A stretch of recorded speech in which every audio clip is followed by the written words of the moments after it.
मायाज किचनमध्ये तुम्हा सर्वांचं खूप खूप स्वागत आहे। आज आपण उन्हाळा स्पेशल मस्त केसर बदाम कुल्फी अगदी घरच्या घरी कमी साहित्यात कमी वेळात बनवणार आहोत। ही कुल्फी जर खाल्ली ना तर तुम्ही फेरीवाल्याची कुल्फी खाणारच नाही, इतकी मस्त टेस्टी अशी ही कुल्फी तयार होते। कुल्फी बनवण्यासाठी आपण दूध घेऊ, तर इथे मी 2 लिटर म्हशीचं दूध घेतलेलं आहे। छान फुल क्रीम दूध घ्यायचं आहे।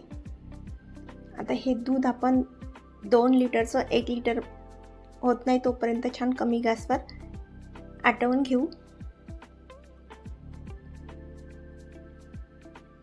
मधून मधून फिरवत राहायचं आहे दुधाला, नाहीतर कढईच्या साईडनी क्रीम जमा होते।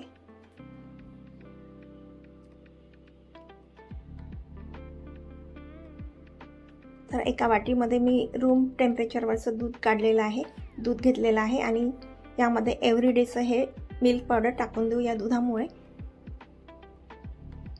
या दुधामध्ये पावडर टाकल्याने आपली कुल्फी आहे ना, खूप कुल्फीचं दूध आहे ना मस्त घट्ट होते, त्यामुळे मी इथे पावडर टाकत आहे।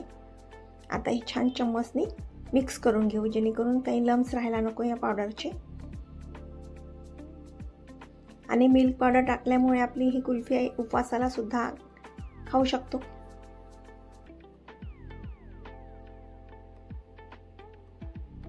तर बघू शकता मस्त हे दूध छान मिक्स झालेलं आहे पावडर दुधामध्ये।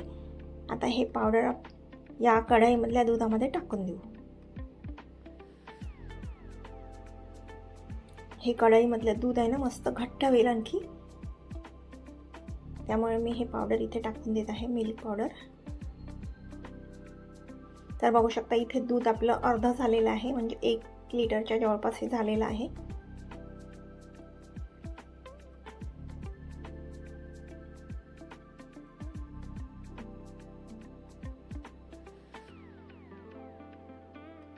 आता या दुधामध्ये आपण केसर घालू। केसर घातल्याने दुधाचा कलर सुद्धा खूप मस्त येते आणि टेस्ट सुद्धा खूप मस्त वाटते।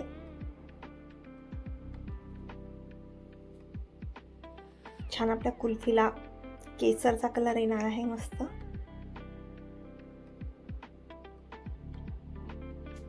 बऱ्यापैकी दूध छान आटलेलं आहे। आता विलायची पावडर टाकू। घरच्या घरी मस्त कमी वेळात आणि साफसफाईने मस्त ही कुल्फी आपल्याला खायला मिळणार आहे। तर आता दूध पूर्णपणे छान आटलेलं आहे। आता यामध्ये साखर घालू। तर साखर मी 200 ग्रॅम इथे टाकलेली आहे। तुम्हाला किती गोड वाटते त्यानुसार तुम्ही कमी जास्त साखर करू शकता।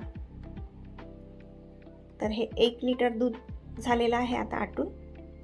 गॅस केलेली आहे मी इथे बंद। आता आपण हे मोल्ड घेऊ, यामध्ये आपण ही कुल्फी तयार करून घेणार आहोत। तर या मोल्डला ना बेस नाही आहे, म्हणजे स्टँड नाही आहे, त्यामुळे मी इथे कपाचा वापर करणार आहे स्टँडसाठी। तर इथे या मोल्डला मी किंचित थोडं थोडं मीठ लावून घेत आहे। मीठ लावल्याने ना कुल्फी छान लवकर सेट होते, त्यामुळे मी इथे मीठ लावत आहे। अगदी किंचित लावायचं आहे, खूप जास्त नाही, कारण फेरीवाले सुद्धा मीठ लावतात मोल्डला।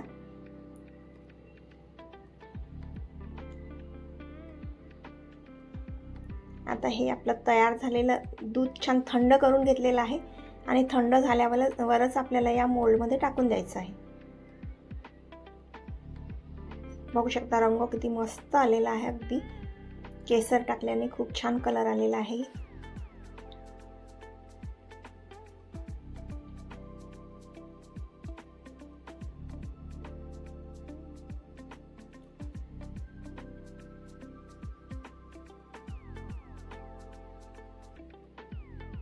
आता या एका भांड्यामध्ये मी हे दूध परत, म्हणजेच आपण हे तयार केलेली बासुंदीच आहे, हे या भांड्यामध्ये मी टाकून देत आहे। आणि हे जे भांडं आहे ना, हे मी फ्रीजमध्ये ठेवणार आहे, फ्रीजरमध्ये नाही ठेवणार आहे। आता हे झाकण लावून देऊ या मोल्डला आणि फ्रीजरमध्ये ठेवून देऊ। तर रात्रभरासाठी मी हे फ्रीजरमध्ये हे मोल्ड ठेवून देत आहे। आता हे जे ट्रान्सपरंट कप आहे ना, यामध्ये सुद्धा आपण कुल्फी बनवू शकतो। अगदी व्यवस्थित मस्त बनते ही कुल्फी सुद्धा। मोल्ड समजा नाही राहिले ना, तर अशा प्रकारे ट्रान्सपरंट कपामध्ये सुद्धा, म्हणजेच यूज अँड थ्रो कपामध्ये आपण कुल्फी बनवू शकतो। आता या कपावर दुसरा कप आपण झाकून देऊ, जेणेकरून यावर आईस यायला नको. तर बघू शकत दुसऱ्या दिवशी आपण हे फ्रीझरमधून काढून घेतलेली आहे कुल्फी. बघा किती मस्त सेट झालेली आहे.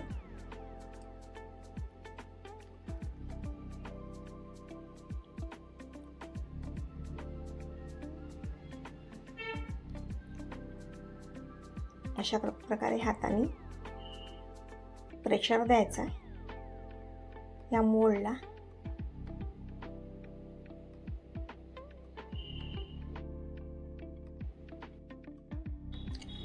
तर बघू शकता हे यूज अँड थ्रो कपामध्ये आपण जी कुल्फी ठेवलेली होती ना, कुल्फी बनवली होती, ही सुद्धा मस्त सेट झालेली आहे. बघा किती मस्त सेट झालेली आहे ही कुल्फी ना लहान मुलं मस्त चम्मचने सुद्धा खाऊ शकतात.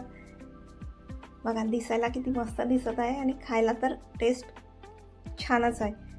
तर बघू शकता मी इथे चाकूने छान कट करून घेत आहे. तुम्हाला ही रेसिपी कशी वाटली कमेंट करून नक्की कळवा. चॅनलवर नवीन असाल तर सबस्क्राईब करायला विसरू नका. तुम्ही सुद्धा अशा प्रकारे या उन्हाळ्यामध्ये नक्की अशी कुल्फी बनवून बघा. आता एक प्लेट घेते आणि प्लेटवर मी काही बदामाचे काप टाकलेले आहे, छान असे पसरवून घ्यायचे आहे.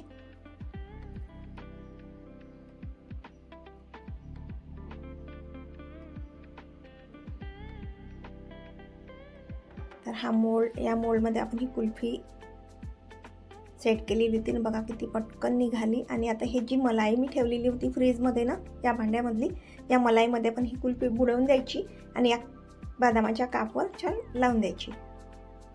अशाच प्रकारे आपण सर्व मोल्डची कुल्फी छान काढून घेऊ. अगदी सहज निघते.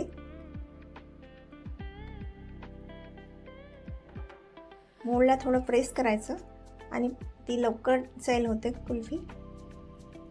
त्या मलाईमध्ये बुडवायची आणि या बदामाच्या कापवर छान लावून द्यायची. तर इथे आपली मस्त बादाम केसर कुल्फी तयार झालेली आहे. पुन्हा भेटू अशाच एका नवीन रेसिपी सोबत. तोपर्यंत बाय.